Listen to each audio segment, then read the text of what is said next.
Hello সবাইকে। আজ হচ্ছে সানডে, আর সানডে মানেই তো ছুটির দিন, ইয়াহু। কিন্তু আমাদের মতন ওয়ার্কিং ওম্যানদের সানডে মানে ছুটির দিন হয় না। সানডে মানে অনেক অনেক অনেক কাজ থাকে রোজের কাজের তুলনায়। এই যে আমি এখন নিয়ে বসেছি এক গাদা জামা কাপড়। এইগুলো কিন্তু একদিন বা দুদিনের জামা কাপড় না, এগুলো হচ্ছে আমাদের 2 সপ্তাহের জামা কাপড়। আমরা যদি এক সপ্তাহ যদি জামা কাপড় না গুছাই, আমরা দুজনেই অফিস করি, ঠিক এতটাই জামা কাপড় জমে যায়। এর থেকে আরও বেশি হয়, আজকে তো এটা কম দেখাচ্ছি। চলো তোমাদের সাথে এই জামা কাপড়গুলো গোছাতে গোছাতে ঝটপট করে গুছিয়ে নিই আর কিছু কথা বলতে শুরু করি। সারা দিন কাজ করার পরে এই সন্ধ্যের সময়টুকুই পাই একটু রেস্ট করার জন্য, কিন্তু না, সানডে মানে তো সন্ধেবেলা রেস্ট করতে পারবো না।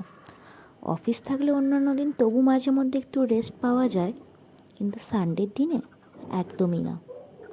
এই যে এখন জামা কাপড়গুলো গুছিয়ে নেবো, আর আমার হাজব্যান্ড সে গিয়েছে একটু বাজারে, যেহেতু সানডে না, আজকে তার চিল করার দিন।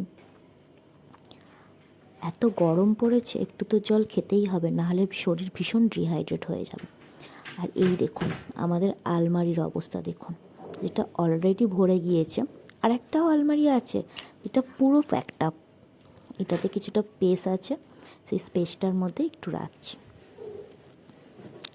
বলুন আপনাদের সানডেটাও কি এইভাবেই কাটে আমার মতন, ভীষণ হেক্টিক?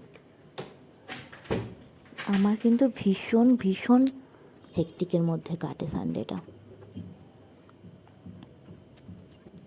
তারপর আর কি, এগুলো সব গুছিয়ে নিলাম। আর এই কিছু জামা কাপড় রয়েছে যেগুলোকে আয়রন করতে হবে। আয়রনটা আজকে কিছুটা করব, আর বাকিটা অন্য কোনো দিন করব আয়রন। এই বলতে বলতেই আমার হাজব্যান্ড চলে এসছে বাজার করে। আর এই যে বলেছিলাম না তার আজকে চিল করার দিন, চিল করার জিনিসপত্র নিয়ে এসছে। না না, শুধু চিল করা জিনিসপত্র নিয়ে আসিনি, আমার জন্য ইডলি থেকে, আমাদের বাড়ির কাছেই একটা ইডলি আছে, সেখান থেকে আবার খাবারও নিয়ে